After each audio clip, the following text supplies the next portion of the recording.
basebo ne banyabo ofisi yange yabagulidde entebe nebagulira ne tenti entebe ezakiira ziri 13 tugenda zikwasa Kananura era njagala kusaba Kananura otandika okuyitako ng'onoonya eziwandiseko Kiira municipality.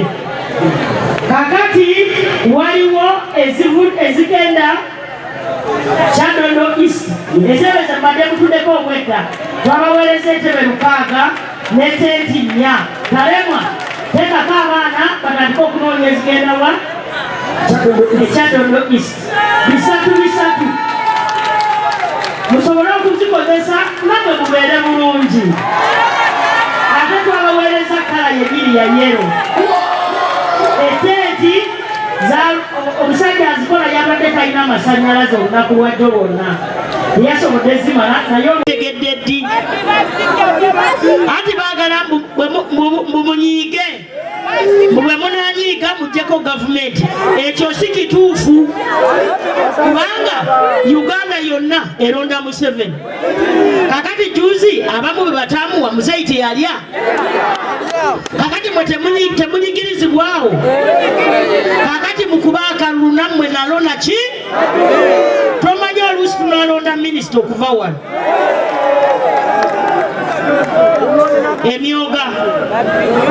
emyoga mwakafuna bilioni 1 mu miliyoni 720 era zino zakagenda mu gurupu 12,603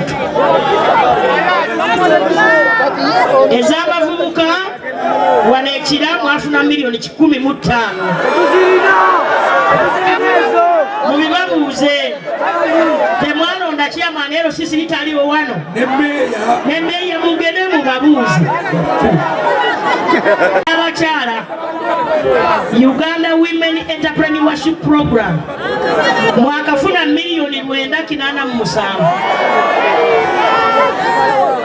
kakati ez'abakadde abakadde mwakafuna miliyoni 3.5 waliwo kye bayita ez'abalema wanookatira mwakafuna miliyoni 65 kati ngeze Kyadondo East naye njagala mumanye President Museveni ayagaliza abantu ba bulijjo okuva olwo yajja mu buyinza ludde nga abaweereza sente mujjukire yatandikira ku ntandikwa abantu abazifuna ne bazibba hadi bwe muteeka mu buyinza kati kangende Kyadondo East Kyadondo East katandikire ku PDM Kyadondo East PDM mwaka miliyoni 5 namba 2 naye nga bali grupu erimu abantu 6 waliwo abalala bali Kasangati Town Council nabeera bali Kasangati Town Council waliwo Nangabo abakola abasamba ebyalaani nabo bafuna miliyoni 5 abakasangati abalala bali mu byalaani bafuna miliyoni 5 abalunda embizi bafuna miliyoni 5 bali Kakiri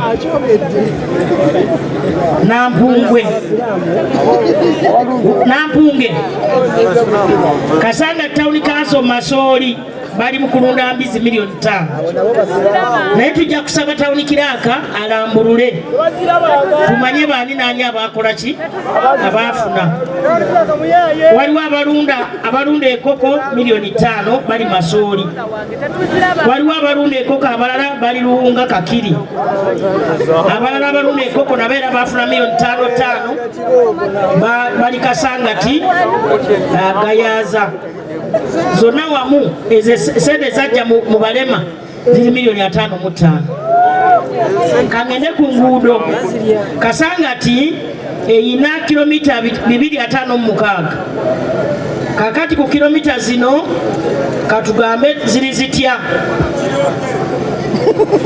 kilomita waliwo enguudo ezigenda mu maaso n'eziwedde Lutete Kiteezi Kiwanda 8.2 kilometers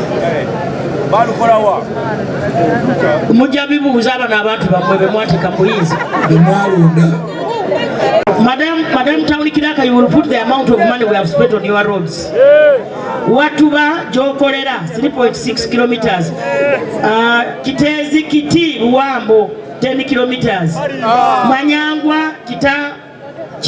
Kitamana 6.7 kilometers. Ebyobulamu kakati waliwe eddwaliro lye twazimba Kasanga Town Council yatwala $8,887. Nangabo Health Center siri bagamba lyagwa. Ezo ndowooza ziva Jinja gye nabadde nakozesezza kacopa n'engwa wano. Nazireseeyo emmotoka ezituuka. Nalinye kanyonyi. Singa tebadde ennyonyi singa kati weetuuka. Tukubire President Museveni obugalo. Kasanga Town Council mwazimba staff house ewatuba ku $1,047,000 mwezi $5,556. Twazimba Nangabo Health Center siri phase 2 $8,867 $4,400 bagamba yagwa. Kakati okuteeka ebyuma mu malwaliro $7,300,000. Medical equipment Kasanga Town Council $7,300,000. Okuzimba Nangabo Health Center phase 3 $1,196,418.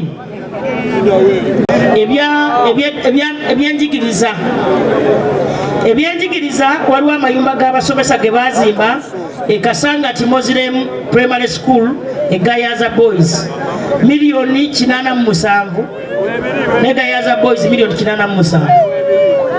Gayaza Girls bagiwa $8,807 nayo. Wampeewo Primary School twazimbako amayumba g'abasomesa $1,145. Kati zonna wamu mu byenjigiriza $4,406,000. Twazimba Kitagobwa Primary School, Kitezi Primary School $9,393. Twazimba St. Joseph Katadde $903,000. Twazimba St. Joseph $903,000. Katadde $903,000. St. Kizito Kiti $903,000. Manyangwa Primary School $903,000. Watuba Umeya. Kakati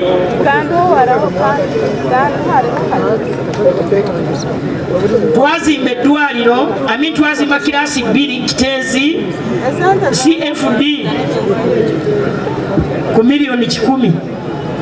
Tetuzimba Mairikiti Muslim $1,010,000. Oba muziwulira bane bayimbi kyabalo olwaliro twabaleteddeyo okujjanjabibwa okw'obwereere. Mwabawadde omusaayi mwebale nnyo mwebalire ddala. Buli we tugenda twagala nnyo tukuŋŋaanye omusaayi olw'abakazi baffe abafiirwa mu nsanya. Kibayambako okulaba nga basobola okuyita mu lutalo olw'okuzaala nga balina omusaayi. N'abantu abagwa ku bodaboda ne mufuna accident oluusi weeta tebabagubaguza bakukuguza ng'okubira ssimu njagga wasiruzanga. Primary School $221,000 twazimbawo latrine. Manyangwa Primary School twazimbawo 5 stars pit latrine $3,000,000. Kati twagula deske $8,000,000. Kitagobwa $8,000,000. Kitezi St. Joseph $8,000,000. Kitadde $8,000,000. St. Joseph Kiti $8,000,000. Manyangwa ne Umeya $8,800,000. Kitezi nabo twagulirayo deske $8,000,000. Mairikiti $8,000,000. Muslim $8,000,000. Gayaza $8,000,000. Wampeewo $8,000,000. St. Maria Goreti $8,000,000. Zonna mwezi agula deske $906,000. Eyo yewa mmwe wano. Osobola okugamba nti Museveni takoze. omutuufu osobola okugamba Museveni tabaweereza esente ziva eri ne bazireeta wano ku magombolola gammwe ku town council ku municipal. Kakati njagala okubagamba bannayuganda bannange tetusobola kuddira omukulembeze nga Museveni ne tugamba tumale gamujajaamya olw'ensonga bbiri alina experience. Juzi mwamulabye akyalina amaanyi ge mwamulabe nga adduka Chalimoko. njagala baweereza t-shirts nga bwe maze okwogera naleseyo ku t-shirts zino nazijje mu State House mukyala Nalweisa